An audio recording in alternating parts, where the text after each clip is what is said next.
네, 반갑습니다. 조정현TV의 조정현입니다.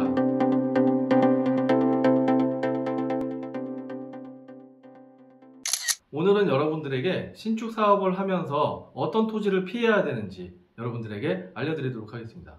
이런 토지를 사면 망한다 라는 것이 오늘의 주제인데요. 여러분들께서 신축 사업을 하기 위해서 부지를 여러 군데 알아보시다 보면 간혹 가다가 그 동네의 시세보다 굉장히 저렴한 부지를 발견하시게 되는 경우가 생기게 될 겁니다. 그런데 그런 부지는 나름대로 이유가 있죠. 그게 내가 해결할 수 있는 문제가 있어서 그 가격이 싼지, 아니면 내가 해결할 수 없는 문제가 있어서 가격이 싼지를 잘 판단을 하셔야 됩니다. 오늘 말씀을 드린 이 세 가지 사례는 해결을 할 수 없는 사례이기 때문에 잘 귀담아 들어보시고 앞으로 토지를 찾으실 때 이런 부지는 아예 가보지도 않는 것이 시간 절약에도 도움이 되실 거라고 생각이 듭니다. 자, 첫 번째 사례부터 먼저 보시겠습니다.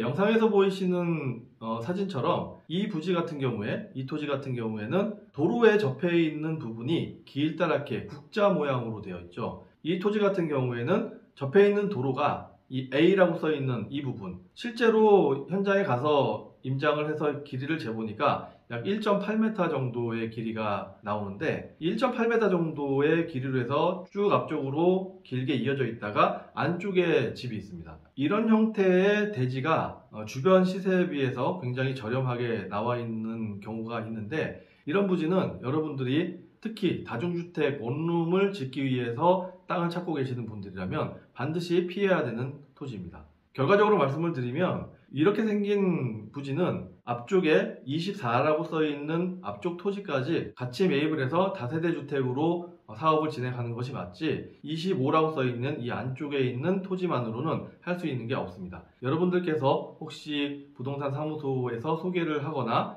아니면 임장을 가셨는데 이렇게 생긴 토지를 찾으시게 된다 그러면 바로 패스하셔도 좋겠습니다. 여러분께서 피하셔야 되는 두 번째 사례입니다. 영상에서 보이시는 바대로 지도상으로만 보게 되면 250이라고 써있는 이 대지 앞에, 이 토지 앞에 도로가 나와 있기 때문에 진출입에 아무런 영향이 없는 것으로 보이는데요. 왼쪽에 있는 지도를 보시게 되면 47이라고 써있는 앞에 하얀색으로 뭔가 구조물이 있는 것이 보입니다. 이 로드뷰를 본 화면을 보시게 되면은 좀 더 자세하게 볼 수가 있는데, 이 토지 바로 앞에 계단이 있는 것이 보입니다. 여러분들께서 만약에 이 계단이 있는 이 부지를 사시게 된다 그러면 이 계단을 이용해서 차량이 진출을 해야 되는데 이게 가능할까요? 불가능합니다. 이런 부지도 마찬가지로 계단이 없는 도로와 붙어있는 부지까지 같이 매입을 해서 다세대 빌라 등으로 개발을 해야 되는 토지이고요. 앞쪽에 계단이 바로 붙어 있어서 차량이 진출입이 불가능한 이런 토지 또한 주변 시세보다 굉장히 저렴하게 나와 있고, 그 가격을 보고 덥석 계약을 했다가는 큰 낭패를 당하기 쉽습니다.